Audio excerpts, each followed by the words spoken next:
A los que creen que cuando uno muere y va a reunirse con el Señor, ya no tiene nada más que hacer, que su misión ha concluido. Puedo demostrarles, Biblia en mano, no es así, ni mucho menos. Por lo que dice la Escritura, a partir de ese momento aún queda un largo trecho por delante. En el cielo, en el plano espiritual, hay mucha más actividad que en este infierno terrenal. El cielo no es el final, sino apenas el comienzo. Para mí estar en el cielo no es reposar en una nube tocando el arpa por obra y gracia del Espíritu Santo. Esa sería mi idea de la muerte. La inactividad total, la inmovilidad, el reposo absoluto significan la muerte. Y tampoco parece que sea ese el concepto que tiene Dios del cielo. Su universo está lleno de movimiento y actividad. Él nunca se detiene. La gente que tiene la esperanza de que con la muerte se vaya a acabar todo se llevará una gran sorpresa. Al final de esta vida simplemente nos graduamos, pasamos del curso de esta vida terrenal al siguiente. En el espíritu ya no tendremos que soportar el peso de la carne ni las cargas y problemas de esta vida física. Será como pasar al siguiente curso habiendo obtenido buenas calificaciones en el anterior. Nos serán otorgadas facultades para hacer muchas más cosas que ahora y las haremos muchas más. Sus obras con ellos siguen. Apocalipsis capítulo 14, verso 13. Aún no las habrán terminado. Seguirán ocupados en ellas. Obtuviste buenas notas en el último grado y has llegado al siguiente grado. Esa es la idea que tengo yo. Y creo que también Dios, así como el concepto que transmite la Biblia. Aún nos falta mucho para llegar al final. De hecho, según la palabra de Dios, para nosotros no habrá final. La eternidad no tiene fin. ¿Sabías que Dios en ocasiones usó los espíritus de los santos difuntos para ministrar y entregar mensajes a su pueblo? A los buenos espíritus de las personas piadosas que han fallecido, a veces se les permite ayudar, influir y comunicarse con sus seres queridos y otros cristianos que quedaron atrás, y la vida continúa para aquellos que parten de esta existencia terrenal actual. Y aquellos que han aceptado a Cristo como su Salvador continúan aprendiendo, creciendo y sirviendo activamente a Dios en el ámbito celestial o espiritual. La esfera espiritual es una dimensión eterna e invisible que existe paralelamente al mundo físico. ¿Saben? El más allá ya está aquí, vivimos en él. Lo que pasa es que no lo vemos. El otro mundo, la dimensión espiritual nos rodea. El mundo del espíritu también está aquí presente y en cierto modo coexiste con este mundo material. Está aquí, no solo allí, está allá, pero a la vez acá. Cuando la Biblia habla del cielo y de lo celestial, por lo general se refiere al mundo espiritual. No necesariamente significa algún lugar a 1000 millas de altura o muy lejos en algún lugar del espacio. Hay otro cielo en el plano espiritual que está aquí mismo. Vivimos y nos movemos en él sin darnos cuenta.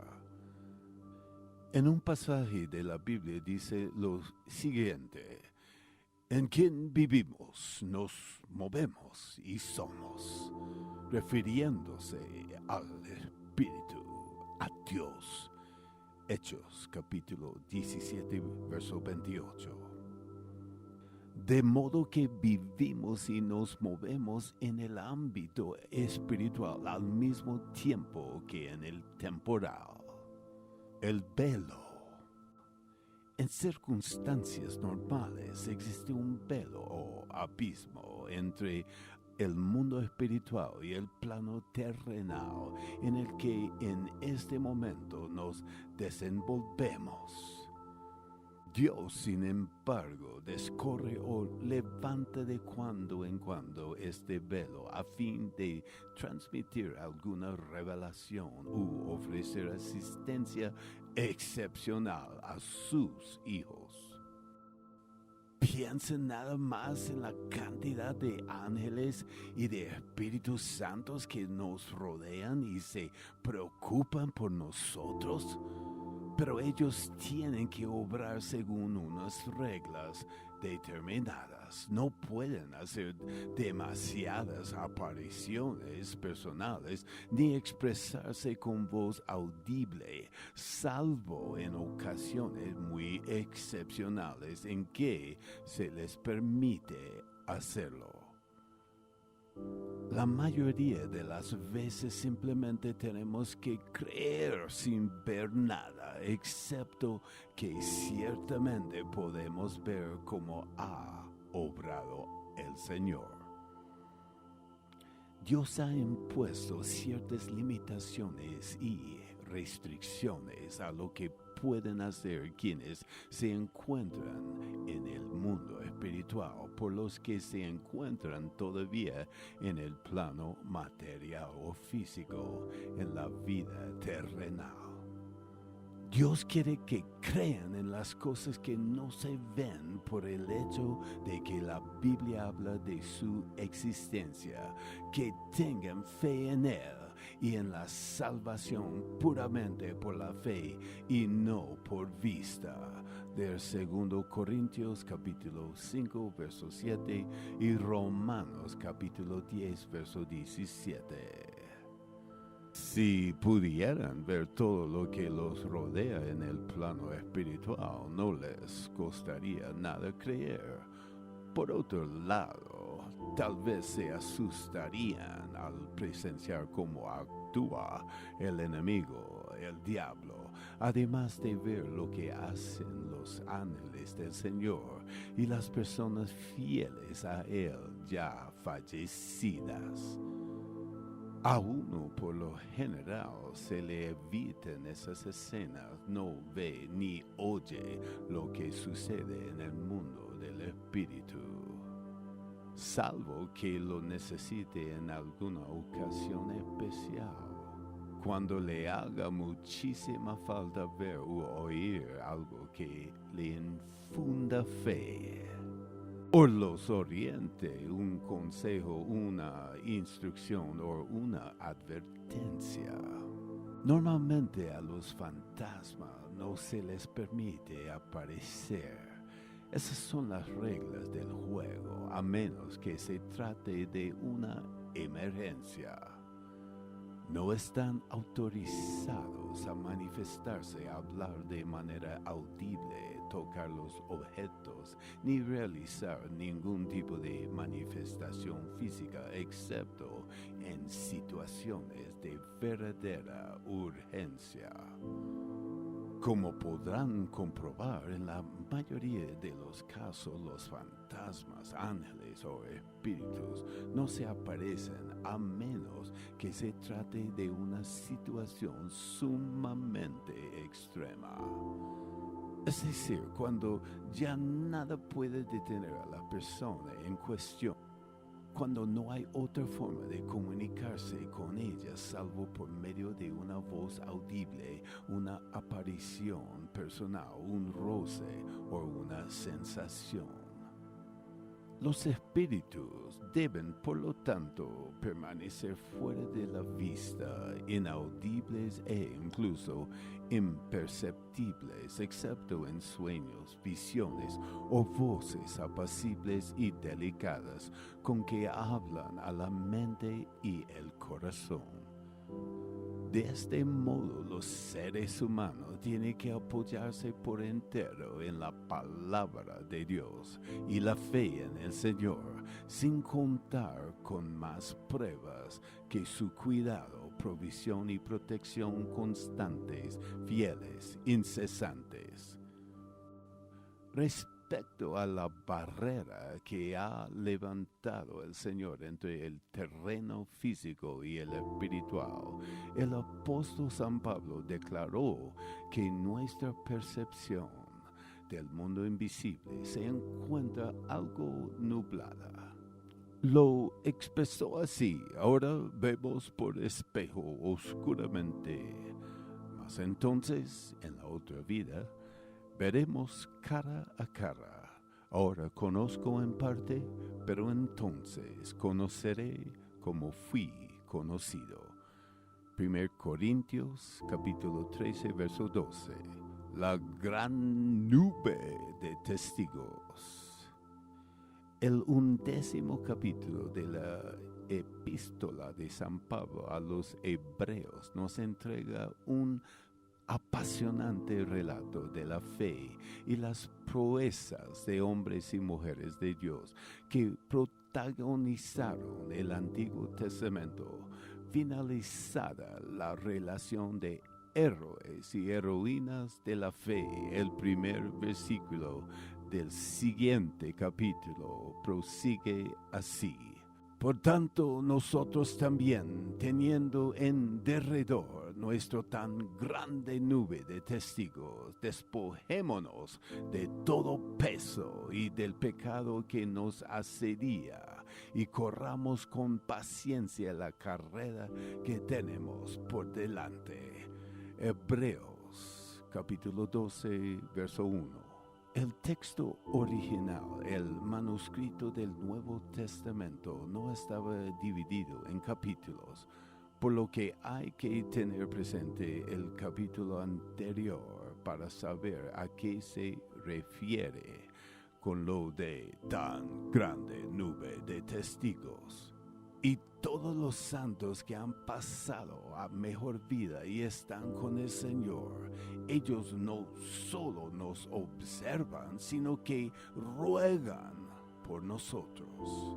Los espíritus buenos o santos que rodean a los hijos de Dios, cual nube de testigos, no se limitan a presenciar u observar nuestras acciones. El Señor les ha asignado la misión de asistir y atender activamente a los que todavía vivimos en la tierra. No me digas usted que cree en espíritus y fantasmas. Pues sí, creo en los espíritus. Y en la manera especial en el Espíritu Santo. Y en todos los santos espíritus, todos los santos difuntos y los buenos espíritus del Señor. Estoy convencido de que tenemos en derredor nuestro una grande nube de testigos. Dios tiene millones de ángeles y miles de millones de espíritus buenos y salvos, espíritus santos. Todos los difuntos que están con el Señor, además de los que todavía desarrollan actividades aquí abajo, son espíritus santos. Aparte de irse al cielo para reunirse con el Señor, los espíritus buenos también actúan aquí en el plano espiritual, nos ayudan. Si morimos ahora, subiremos al cielo por un tiempo para estar con el Señor en la morada celeste. Pero después, muchísimos permaneceremos aquí en la tierra, solo que en otra dimensión, en una esfera celeste, espiritual. Así ayudaremos a otros del mismo modo que en este momento hay numerosos agentes espirituales que nos ayudan. Es evidente que esos difuntos que en vida amaban a Dios siguen siendo agentes o ángeles sumamente activos, mensajeros del Rey de los cielos. Los mensajes que el Señor transmite por boca de uno de sus hijos ya personalmente, ya por medio de un agente suyo, ¿cómo puede ser un ángel o un santo difunto?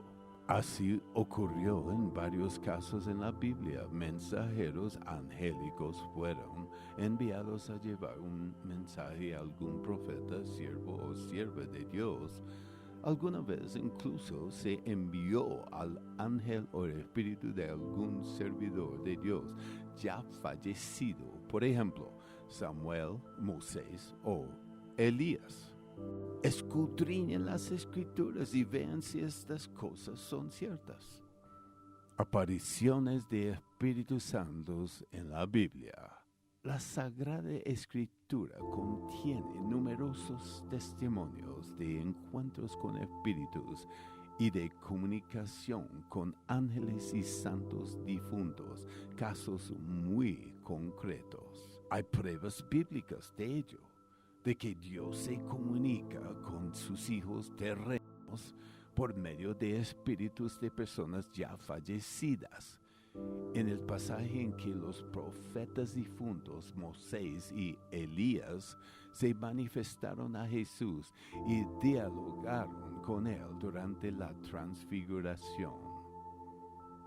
En el relato de la aparición del espíritu del difunto profeta Samuel al rey Saúl y en la reseña que hace San Juan en el Apocalipsis de la conversación que sostuvo con el mensajero celestial enviado por Dios para revelarle los misterios del futuro. Pasemos revista seguidamente a esos y otros pasajes de las Escrituras.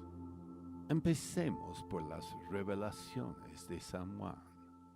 Uno de los ejemplos más notables de difuntos o Espíritus Santos que se comunicaron con cristianos vivos se encuentra en el misterioso libro del Apocalipsis, escrito por el apóstol Juan, a menudo referido como Juan el Revelador.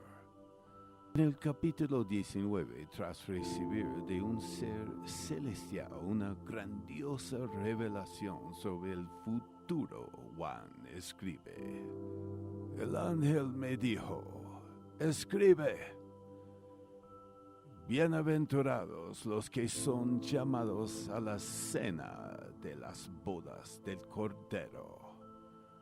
Y me dijo, estas son palabras verdaderas de Dios.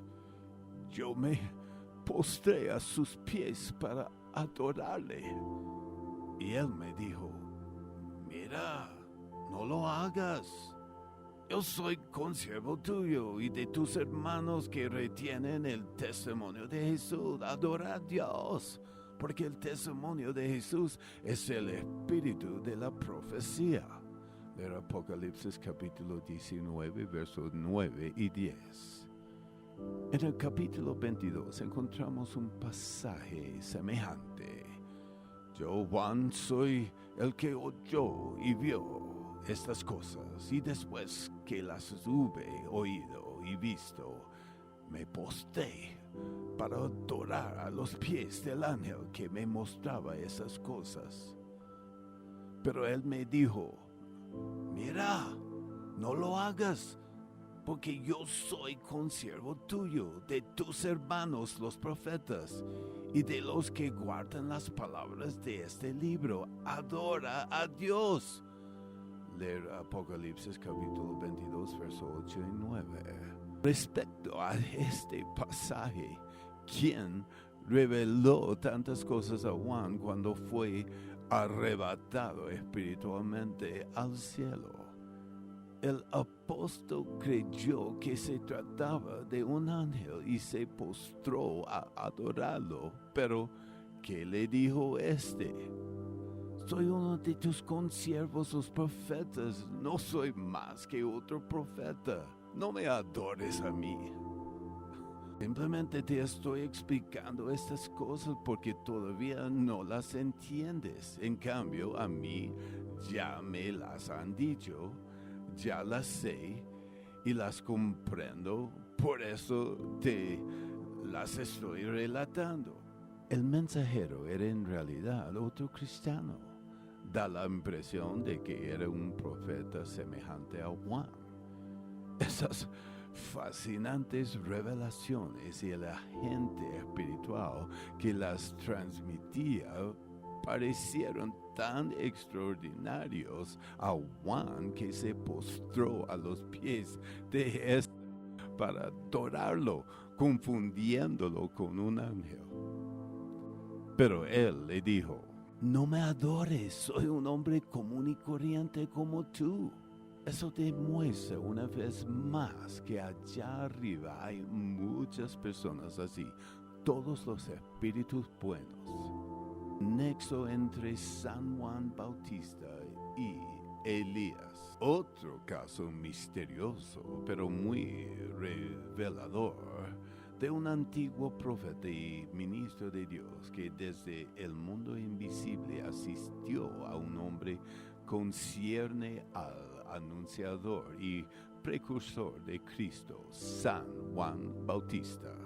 Antes que Juan fuese concebido, un ángel se apareció a su anciano padre, el sacerdote judío Zacarías, con el insólito anuncio de que él y su mujer, que era estéril, tendrían un hijo llamado Juan, quien prepararía el camino para la venida del Mesías. El ángel le dijo: Zacarías, no temas, porque tu oración ha sido oída, y tu mujer Elizabeth te dará a luz un hijo, y llamará su nombre Juan, y tendrás gozo y alegría, y muchos se regocijarán de su nacimiento.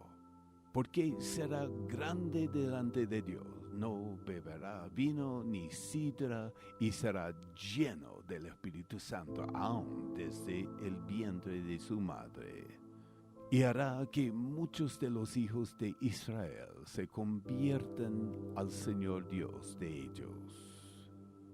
Irá Juan delante de él con el espíritu y el poder de Elías, para hacer volver los corazones de los padres a los hijos, y de los rebeldes a la prudencia de los justos, para preparar al Señor un pueblo bien dispuesto. San Lucas capítulo 1, verso 13 a 17. Aproximadamente 30 años después del nacimiento de San Juan Bautista, Jesús comunicó a la multitud algo todavía más desconcertante sobre su precursor. Mientras ellos se iban, comenzó Jesús a decir de Juan a la gente: ¿qué saliste a ver? ¿A un profeta? Sí, os digo, y más que profeta, porque este es de quien está escrito: he aquí, yo envío mi mensajero delante de tu faz, el cual preparará tu camino delante de ti. De cierto os digo, entre los que nacen de mujer, no se ha levantado otro mayor que Juan el Bautista, pero el más pequeño en el reino de los cielos mayor es que él. Y si queréis recibirlo, él es aquel Elías que había de venir. El que tiene oídos para oír, oiga. De San Mateo capítulo 11, versos 7 a 15. Más adelante en ese mismo evangelio, Jesús arroja más luz sobre este enigma. Los discípulos le preguntaron diciendo, ¿por qué pues dicen los escribas que es necesario que Elías venga primero? Respondiendo Jesús les dijo, a la verdad, Elías viene primero y restaurará todas las cosas. Mas os digo que Elías ya vino y no le conocieron, sino que hicieron con él todo lo que quisieron. Así también el Hijo del Hombre padecerá de ellos. Entonces los discípulos comprendieron que les había hablado de Juan el Bautista. Leer San Mateo capítulo 17 versos 10 a 13. Por una parte, el ángel Gabriel declaró que Juan cumpliría todo lo predicho sobre su persona con el espíritu y el poder de Elías. Por otra, Jesús manifestó que Juan era Elías. ¿Cómo es eso posible? ¿Cómo podría un profeta del siglo I estar operando con el espíritu y el poder de un profeta del siglo IX ante Cristo? Además, ¿qué quiso decir Jesús cuando afirmó, si queréis recibirlo, Él es aquel Elías? ¿Significa que Juan fue la reencarnación de Elías? Es evidente que no, dado que cuando los dirigentes religiosos judíos preguntaron directamente a Juan si él era el profeta Elías, su respuesta no dio lugar a dudas y los sacerdotes enviados de Jerusalén por los ancianos judíos le preguntaron a Juan, ¿qué pues? ¿Eres tú Elías? Dijo, no soy. ¿Eres tú el profeta? Y respondió, no. Leer San Juan capítulo 1 verso 21. Entonces, ¿qué está pasando aquí? Se predijo de Juan el Bautista que sería aquel Elías que había de venir. San Mateo capítulo 11 verso 14, que estaría dotado del poder y el espíritu de Elías. Pues ahora entendemos que efectivamente Juan tenía el espíritu y el poder del mismísimo Elías. ¿Qué deducen ustedes que quiso decir Jesús con eso de que Juan el Bautista había venido con el espíritu y el poder de Elías? Que a lo mejor Elías fue ayudante espiritual de Juan. No quiere decir que fuera necesariamente él. El propio Juan negó serlo. Leer Juan capítulo 1, verso 19 a 21. Sin embargo, Jesús está tratando de mostrar a la gente las operaciones del Espíritu. Es decir, que al preparar Juan el corazón del pueblo en la época que precedió a la primera venida de Cristo, evidentemente obró bajo la influencia de Elías, con su espíritu y su poder. Juan vino en el espíritu y el poder de Elías, y considero que Elías estaba con él y que Juan tenía la unción, el espíritu y los dones de Elías. Saúl y la bruja de Endor, la invocación del espíritu del profeta Samuel. En el libro primero de Samuel, parte histórica del Antiguo Testamento, encontramos un episodio en que Saúl, rey de Israel, caído en desgracia, solicita consejos póstumos del profeta Samuel, fallecido algunos años antes. Saúl pretendió comunicarse con Samuel por un medio prohibido, acudió a una nigromante, una medium capaz de evocar espíritus, aunque el rey Saúl, a causa de su desobediencia y deslealtad a los preceptos divinos, no contaba ya con el favor de Dios. Este permitió que Samuel se le apareciera de entre los muertos para entregarle el siniestro mensaje de que al día siguiente habría de encontrar la muerte. Y sus criados le respondieron: he aquí hay una mujer en Endor que tiene espíritu de adivinación.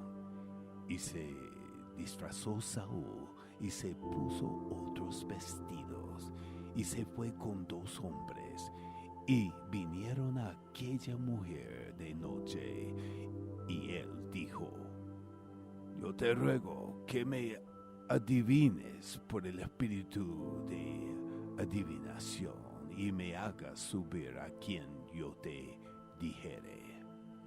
Y la mujer le dijo: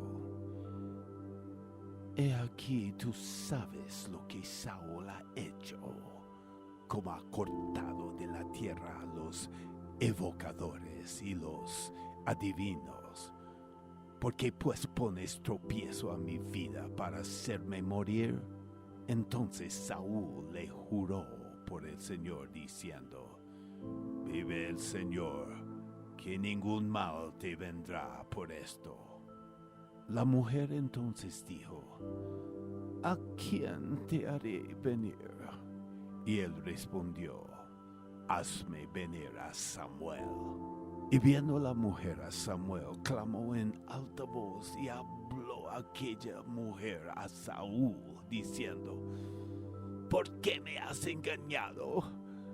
Pues tú eres Saúl. El rey le dijo: no temas, ¿qué has visto? Y la mujer respondió a Saúl: he visto dioses que suben de la tierra. Él le dijo: ¿cuál es su forma? Y ella respondió: un hombre anciano viene cubierto de un manto. Saúl entonces entendió que era Samuel, y humillando el rostro a tierra hizo gran reverencia. Y Samuel dijo a Saúl: ¿por qué me has inquietado haciéndome venir? Y Saúl respondió: estoy muy angustiado, pues los filisteos pelean contra mí, y Dios se ha apartado de mí. No me responde más, ni por medio de profetas, ni por sueños. Por esto te he llamado, para que me declares lo que tengo que hacer. Entonces Samuel dijo: ¿y para qué me preguntas a mí si el Señor se ha apartado de ti y es tu enemigo? El Señor entregará a Israel también contigo en manos de los filisteos, y mañana estaréis conmigo, tú y tus hijos. Y el Señor entregará también al ejército de Israel en mano de los filisteos. Entonces Saúl cayó en tierra cuán grande era, y tuvo gran temor por las palabras de Samuel, y estaba sin fuerzas, porque en todo aquel día y aquella noche no había comido pan. Leer 1 Samuel, capítulo 28, versos 7 a 20.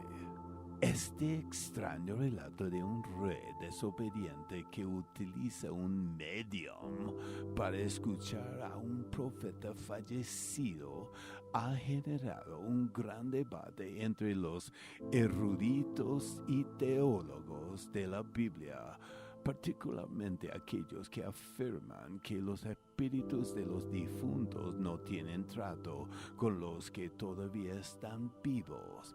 Sin embargo, del pasaje anterior se desprende claramente que el profeta Samuel efectivamente le habló a Saúl desde lo más allá de la tumba.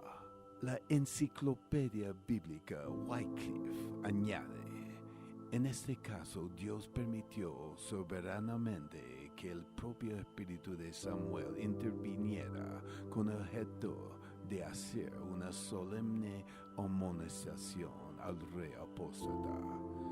En circunstancias normales, el presunto espíritu se expresaba en términos más bien favorables. En esta singular ocasión, sin embargo, dicta la sentencia de muerte del inquiridor Saúl, predicha para el día siguiente. Entonces había una bruja en Endor, una adivina o una medium espiritista. Saúl buscó a esta bruja para obtener información sobre los resultados de la inminente batalla. Él vino a verla una noche. Quería saber si iba a ganar la batalla o no. Porque tuvo que ir a ver a la adivina de Endor. Porque había perdido contacto con Dios. Ya no le era posible comunicarse con el Señor. Y el querido viejo Samuel, el profeta al que solía acudir en busca de consejo, estaba muerto. Con demasiada frecuencia, Saúl no había buscado consejo. Debido a eso, Dios al final lo dejó. Ahora que quiere consejo, se lo tiene que pedir al diablo. Ya ven el estado tan lamentable en que terminó el pobre Saúl. El rey le pidió que evocara el espíritu de Samuel y según la palabra de Dios ella lo hizo. Puede que ella no tuviera mucho que ver en el asunto, pero está claro que el Señor intervino. Según la historia bíblica, ella parecía estar casi tan sorprendida como Saúl de que Samuel realmente apareciera. Desde luego, los espíritus de los difuntos no están ni muertos ni dormidos. Aquel era verdaderamente el espíritu de Samuel, que al anunciar dichas cosas a Saúl, le transmitió palabras de Dios. Esto no es un cuento chino, se trata del espíritu de un difunto al que se ha evocado para que hable. Samuel tuvo que volver del paraíso y visitar una vez más este mundo a fin de pasar ese mensaje a Saúl. Por lo que dijo, se ve que a él tampoco le gustó mucho la idea. ¿Por qué me has inquietado? Leer 1 Samuel, capítulo 28, verso 15. Estaba en un lugar precioso en el paraíso y he tenido que volver a este horrible mundo tuyo para hablar contigo una vez más. Tantas veces te negaste a prestarme atención en vida y ahora que estoy muerto me quieres escuchar. De todos modos, tuvo compasión de él y volvió. Moisés y Elías en la transfiguración. Jesús conferenciando con Moisés y Elías en el monte de la transfiguración, como se describe en los evangelios. Mateo capítulo 17, verso 1 a 9, Marcos capítulo 9, verso 2 a 10 y Lucas capítulo 9, versos 28 a 36.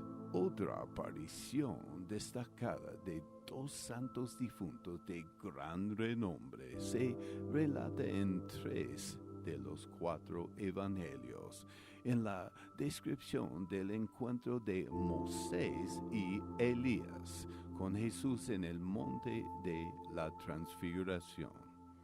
Estos dos profetas habían dejado esta vida cientos de años antes, pero sostuvieron lo que sin duda fue una conferencia importante con el Señor poco antes de que muriera por los pecados del mundo. Jesús tomó a Pedro, a Juan y a Jacobo y subió al monte a orar. Y entre tanto que oraba, la apariencia de su rostro se hizo otra, y su vestido blanco y resplandeciente. Y he aquí dos varones que hablaban con él, los cuales eran Moisés y Elías, quienes aparecieron rodeados de gloria y hablaban de su partida que iba Jesús a cumplir en Jerusalén. Pedro y los que estaban con él estaban rendidos de sueño, mas permaneciendo despiertos vieron la gloria de Jesús y a los dos varones que estaban con él. Y sucedió que apartándose ellos de él, Pedro dijo a Jesús: Maestro, bueno es para nosotros que estemos aquí y hagamos 3 enramadas, una para ti, una para Moisés y una para Elías. No sabiendo lo que decía. Leer San Lucas capítulo 9, verso 28 a 33. Estos dos profetas de la antigüedad, Moisés y Elías, habían salido de este mundo muchos siglos antes. Sin embargo, Dios los envió a conferenciar con su Hijo e intercambiar impresiones con él. De modo que Dios puede valerse, de hecho lo hace, de sus siervos humanos que ya han pasado a la otra vida para que atiendan y ayuden a los que todavía estamos en este mundo. ¿Pensáis que es algo extraño que yo asista a mis siervos por medio de otros siervos míos que ya están conmigo en el cielo? Porque así como Moisés y Elías ministraron a mi Hijo en el monte de la transfiguración, ¿no son ellos como los ángeles de Dios enviados para ministrarte a ti? Así como el mensajero que transmitió a mi siervo Juan maravillosas nuevas mías y otros misterios, le dijo que no lo adorase. Porque yo también soy consiervo tuyo, así que puedo usar a los míos que han pasado antes. No os canséis de hacer bien, porque a su tiempo segaréis si no desmayáis. Tenéis en derredor vuestro una grandísima nube de testigos. Aleluya.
Entonces, ¿qué está pasando aquí?